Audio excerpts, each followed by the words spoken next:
All right, Bayman, today is Friday, February 21st. Welcome to the Dog Walk presented by Barstool Sports. If you didn't listen yesterday, stop this right now. Listen to part one with Father Matt Foley. We talk about how much the host costs. We talk about the 7 sacraments, which one's the top of the power rankings, whatever. Stop this right now. Listen to part one. If you already listened to part one, let's hop into part two right now with Father Matt Foley. Who's your favorite apostle? My favorite apostle is Peter. What's Peter got? Well, Peter was passionate. He was not afraid to make mistakes. He was able to be profoundly convicted to Christ and yet at the same time be completely off target. He denied Christ 3 times, but yet still was welcomed back and was able to die for the faith. So I really like his passion. Okay, Peter. That's a good. I mean, I know obviously most of these things, but it's cool to hear a priest say why he's the favorite. Mm-hmm. Reconciliation. What's a harsh? I don't want to say punishment, but a harsh.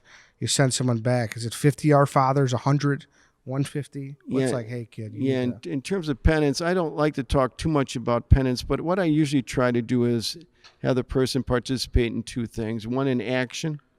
So if they've done something that needs to be some redemption, I have them do an action, and then I also have them do some prayers to reflect upon what's transpired so they can change. But it's usually twofold for me. Okay. And do you like doing weddings on Saturdays, or is it like, oh man, like hi? Weddings are exciting. Weddings are exciting.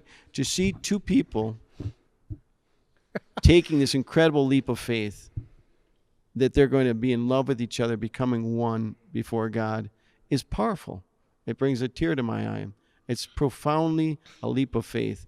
And in this day and age, it's radical because most people don't want to do that. They don't want to commit themselves to each other with God. And I think it's incredibly radical and profound. And so 52 Saturdays in a year, how many are you doing weddings on? I'll do anywhere from 30 to 40 weddings a year. Wow. Yeah. So you value those Saturdays. I know you like weddings. I know, but sometimes don't you like maybe Wisconsin's on? It cuts into my Saturday afternoon football. There's no doubt about it. Okay. It does hurt my sport watching events. Mm-hmm.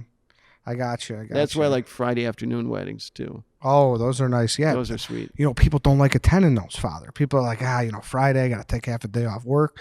But it's the priests are the ones reaping the benefits on those. Well, I just think if it's important, you're going to be there. Yeah. No, how many people are working on Friday afternoons?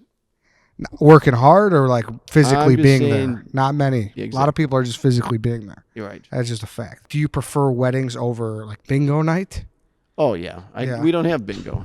There's no bingo? No bingo. What's like a random event? The Queen of Hearts is big now. Yeah, we don't do any of that. None of that? No. What's like a random off event that you guys do? Well, we might have a comedy night, and we would have an event where we have a jubilation where we do a gala for fundraising for special events and things like that. Those would be some of the events. Of all the church songs, what's your favorite? And what do you think is the best chance it could really reach the mainstream? Like what could be a big time hit? I really don't have a favorite song. No, I don't. I like some of the Matt Maher new songs. I guess Lord, I Need You would be a song that I think would be decent, but for the most part, I'm pretty happy if people are all singing. Okay, yeah. I Raise You Up on Eagle's Wings. That's done its time. You don't like that one, or well, you think it's big on funerals, and it's sad. Sad, sad memories. Yeah, yeah, it is. It's a good one though. But some of the songs are so good. Yeah, like they really are good. They are good. And but they're very emotional though. I feel. Yeah, they tug at your heartstrings. Yeah, they do. And I know, like I feel even weird asking, but I know everyone probably asks you as a normal kind of civilian question is, but like, is it the exorcisms really happen? I believe they do. I've never been involved. I'm not qualified, but I guess they do. And I've read about them, and I've heard about them, but I've never participated in them. No, but was it like something where there's like one priest in the whole city is able to do that, or? I think each diocese has a person designated for exorcisms. Interesting. Right. So it's like, I don't know, I just picture someone being at, like I said, St. Mary's Seminary and getting tapped in the shoulder and being like, hey, you're the You're the exorcist guy. Yeah, I think they have to be a priest for quite a while before they get That tapped. happens? Correct. Before they get tapped. Right. I like that. You ever seen the movie Rocky? I have. You like one of my favorite scenes is when he's running past the church.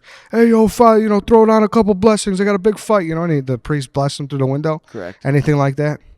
Anything like that? Do I do any of that? Yeah. Yeah, there's times that people ask for a blessing before they, our teams will come to mass and ask for a blessing before they go out and play. We'll have Chicago marathoners will come to mass and we'll give them a special blessing before they run the Chicago marathon. Yeah, definitely. And obviously, people don't know at this point, your name is, it's familiarized across pop culture, and, you are the motivation for one of the greatest SNL sketches of all time. I just got to ask you, how awesome was Chris Farley?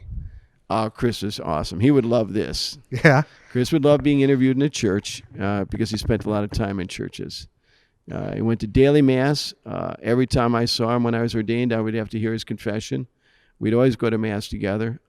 He was a very devout Catholic.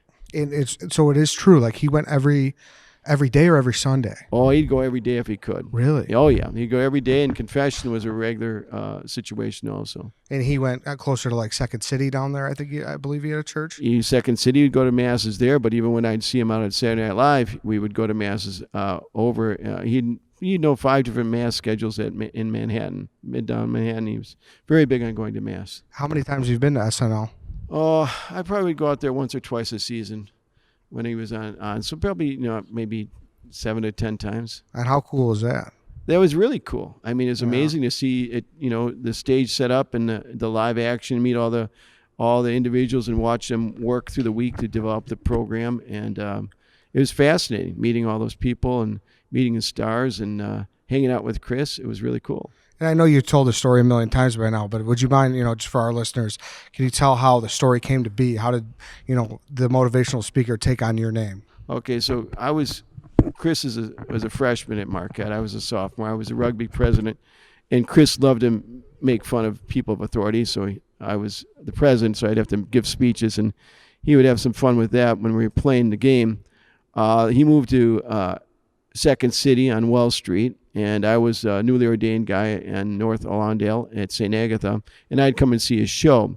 He was doing that skit, and if you were in the audience and he knew you, he would use your name. Here's Bob Smith, I'm a motivational speaker. And of course, you'd make fun of the individual that was sitting out there that he knew. I was at the show one night, and he came out and said, my name is Matt Foley, and I'm a motivational speaker. And I kind of slunched down in my chair and felt like a bit of a tool, but he was talking about me like that. And then we went out after that, and he said, I'm never going to change the name. I'm never going to change. It's going to be that Matt Foley every time. So then he carried that out to Saturday Night Live and called me up one night and said, hey, you're going to be on. Make sure you watch. And there I was coming out of the basement.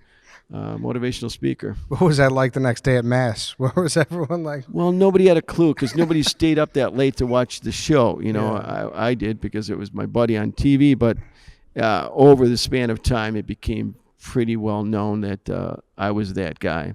And you guys met in college, right? Yeah, we met in college. She was a freshman playing rugby. And how old? You're a year older than her? Year older, yeah. Nice. And then you guys were just buddies ever since? We were buddies. We became much closer as when I got ordained. Chris got sober, and I was very much. I've never.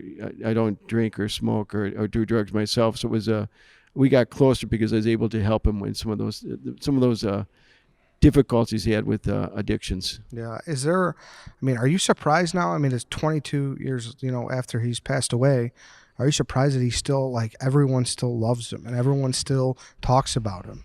The great thing about Chris is he first of all, he was genuine, and people saw that. There was a tenderness in his heart that loved.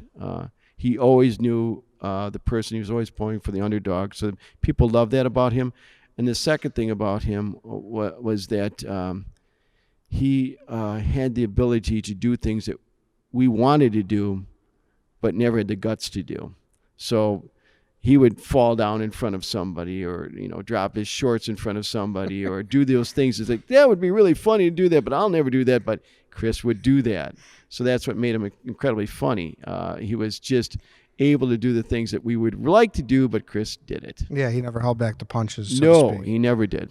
And did you know, like when you guys were at Marquette, did you guys know? Did you know he'd be so big?